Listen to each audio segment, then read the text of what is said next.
How's everybody doing today? This is Curtis here at tomato.pictures.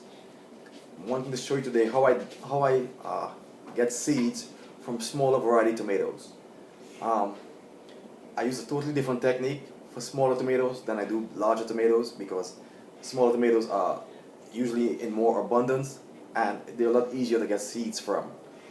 If I have a lot of that variety, I'm not always too particular with getting every single seed out like I do with the larger varieties because some of the larger varieties yield very little seeds. So today I'm going to show you how I get seeds from smaller variety tomatoes. Okay, these are what I grew this year, the red pears, the red pear tomatoes. They're very delicious tomato, very sweet. They have a little bit of acidity to them, and they're really great in salads. I would just like sort of chop them up like so, 4 pieces, like so, and just kind of drop them in my salad, or I would just drop them whole in my salad. Sometimes I chop them up in 2 pieces, drop them in my salad. But today I want to show you how I go about getting seeds from these smaller variety tomatoes. I have a lot of tomatoes here, so I'm not going to do the whole video with all of them. I'm just going to show you my technique, and then I will continue seeding because I actually have this many more to do.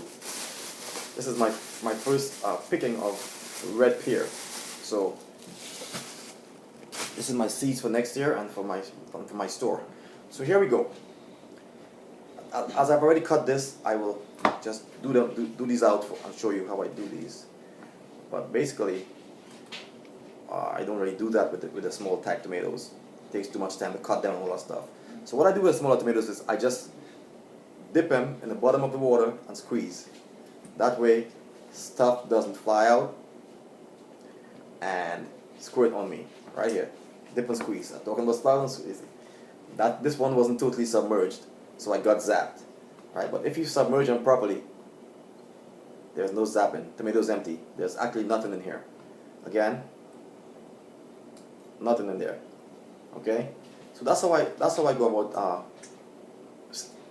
saving seed from smaller variety tomatoes. I just put them on the bottom of the water and I squeeze as hard as I could. And not many seeds, if any at all, will be left in the pulp, with the pulp. Okay, this happens if you don't submerge them, then well enough, then you can get a tomato plant growing on your face next spring. Okay, I could probably do 100 tomatoes in like 5 minutes if I move at a steady pace. So that's how I get tomatoes, save tomato seeds. That's the first step from small tomatoes. You can see the whole process happening there. This is empty. All right. So thanks for looking. Remember, for small tomatoes, you don't have to cut them open and do the teeth saving a thing where people cut them open and scrape. That just takes too much time. For smaller type tomatoes, it's just you just get your tomato. Show you one last time. You get your tomato, you submerge it, and you squeeze. Now, bear in mind, all of this pulp here is not going to waste. Whenever I save seed, I don't waste my pulp. I wash my tomatoes first. When I squeeze the seed, this is going to go in a sauce or in a tomato sauce, spaghetti sauce, or a salsa. So yes, and that's it done, and we're almost done here, saving these seeds. The next process is label this, put them outside for a couple of days covered. I always put them outside because there's more heat there, 3, mostly, or at the most 4 days. All of the pulp should be separated from the seeds. At this point, I'll bring you another video and show you how the next step is done. It's really simple. I do that almost every day in late July and August. When I'm really starting to get tomatoes, I do it all the time, and it's a really simple process, a really simple step, saving seeds for your next year garden. And I'll show you how the next phase is done, how to clean these seeds and have them ready for your garden next year, or to share with your friends, or for sale. Okay, thanks a lot. I appreciate it. Oh, there's one last thing I want to say. When I save seed from the very, very best variety according to that type.